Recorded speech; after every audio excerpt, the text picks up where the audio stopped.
అమెరికాలో మరోసారి ప్రకృతి తన ఉగ్ర రూపాన్ని చూపించింది. ప్రపంచంలో అత్యంత అభివృద్ధి చెందిన దేశంగా పేరుగాంచిన అమెరికాలో కూడా ప్రకృతి విపత్తుల ముందు మానవ శక్తి ఎంత పరిమితమో మరోసారి ఈ ఘటన నిరూపించింది.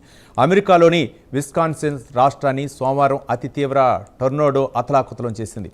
ఈ టొర్నాడో ప్రభావం కేవలం ఒకే రాష్ట్రానికి పరిమితం కాకుండా అమెరికా మధ్య పశ్చిమ ప్రాంతంలోని పలు రాష్ట్రాలపై తీవ్ర ప్రభావాన్ని చూపించింది.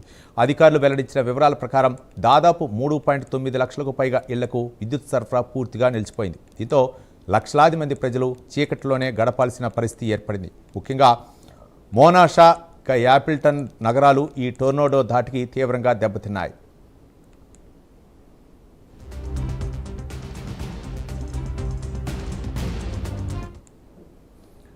టొర్నాడో అనేది సాధారణ గాలివాన కాదు. ఇది భూమిని తాకే అత్యంత వేగవంతమైన సుడిగాళ్ల సమాహారం. గంటకు 200 నుంచి 300 కిలోమీటర్లకు పైగా వేగంతో వీచే ఈ గాలులు క్షణాల్లోనే భారీ విధ్వంసాన్ని సృష్టిస్తాయి.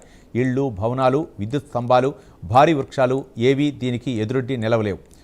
విస్కాన్సిన్లో కూడా అదే పరిస్థితి కనిపించింది. టొర్నాడో దాటికి అనేక ఇళ్లు పైకప్పులు గాల్లోకి ఎగిరిపోయాయి. భారీ వృక్షాలు నేలకూలిపోయాయి. విద్యుత్ స్తంభాలు విరిగిపడటంతో విద్యుత్ సరఫరా పూర్తిగా నిలిచిపోయింది. అత్యవసర సేవలు కూడా కొంతసేపు అంతరాయం ఎదుర్కొన్నాయి.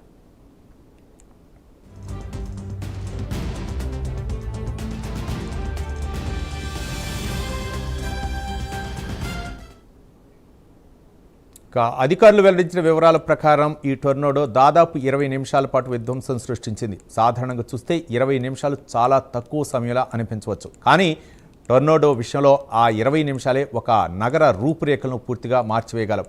ఈ సమయంలో గాలిలో వేగం అత్యంత తీవ్రంగా ఉండటంతో అనేక ఇళ్లు దెబ్బతిన్నాయి. రహదారులు, చెట్లు శిథిలాలతో నిండిపోయాయి.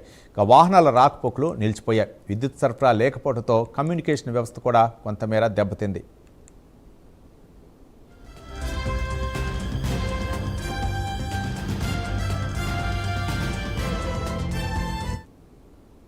అమెరికా జాతీయ వాతావరణ శాఖ ఈ టొర్నాడోను అత్యంత ప్రమాదకరమైనదిగా ప్రకటించడం పరిస్థితి తీవ్రతను స్పష్టంగా తెలియజేస్తోంది. సాధారణంగా వాతావరణ శాఖ ముందస్తు హెచ్చరికలు జారీ చేసినప్పటికీ టొర్నాడోలు చాలా వేగంగా దిశ మార్చుకోవటం వల్ల వాటి ప్రభావాన్ని పూర్తిగా అంచనా వేయటం చాలా కష్టం. అందుకే అమెరికాలోని టొర్నాడో హెచ్చరికలు వచ్చిన వెంటనే ప్రజలు భూగర్భ ఆశ్రయాల్లోకి వెళ్లాలని అధికారులు పదే పదే సూచిస్తుంటారు.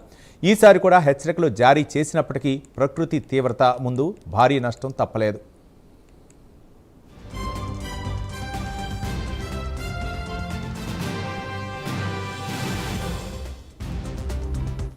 టొర్నాడో అనంతరం సహాయక బృందాలు వెంటనే రంగంలోకి దిగాయి. శిథిలాల కింద ఎవరైనా చిక్కుపోయారా అనే కోణంలో గాలింపు చర్యలు చేపట్టారు.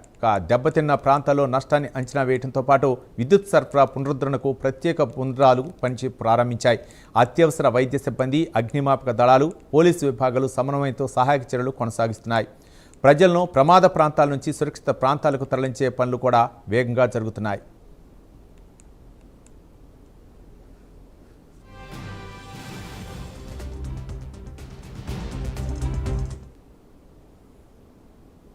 ఈ ఘటన మరో కీలక విషయాన్ని కూడా గుర్తు చేస్తోంది. వాతావరణ మార్పుల ప్రభావంతో ప్రపంచవ్యాప్తంగా తీవ్ర వాతావరణ ఘటనలు పెరుగుతున్నాయని శాస్త్రవేత్తలు చాలా కాలంగా హెచ్చరిస్తున్నారు.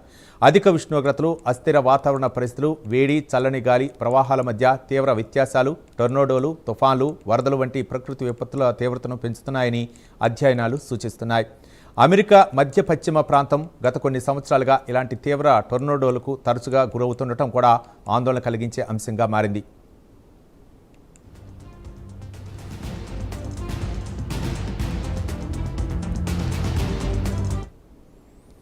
ప్రపంచంలో అత్యాధునిక సాంకేతిక పరిజ్ఞానం, అత్యంత బలమైన విపత్తు నిర్వహణ వ్యవస్థలు ఉన్న దేశంగా అమెరికాకు గుర్తింపు ఉంది. అయినప్పటికీ ప్రకృతి వైపరీత్యాల ముందు ఎంతటి అభివృద్ధి చెందిన దేశమైనా అప్రమత్తత, ముందస్తు ప్రణాళికలు, ప్రజల అవగాహన తప్పనిసరని విషయాన్ని ఈ ఘటన మరోసారి స్పష్టం చేసింది. ముందస్తు హెచ్చరిక వ్యవస్థలు, అత్యవసర స్పందన బృందాలు, ఆధునిక కమ్యూనికేషన్ వ్యవస్థలు ఉన్నప్పటికీ భారీ ఆస్తి నష్టం, విద్యుత్ అంతరాయం వంటి సమస్యలను పూర్తిగా నివారించడం సాధ్యం కాలేదు. మొత్తానికి విస్కాన్సిన్ రాష్ట్రాన్ని వణికించిన ఈ టొర్నాడో అమెరికాలో మరోసారి ప్రకృతి శక్తి ఎంతటి భయంకరమైనదో చాటి చెప్పింది. కేవలం 20 నిమిషాల వ్యవధిలోనే లక్షలాది మంది జీవితాలను అస్తవ్యస్తం చేసిన ఈ విపత్తు ప్రకృతి ముందు మానవుడు ఎంత చిన్నవాడో గుర్తు చేసింది.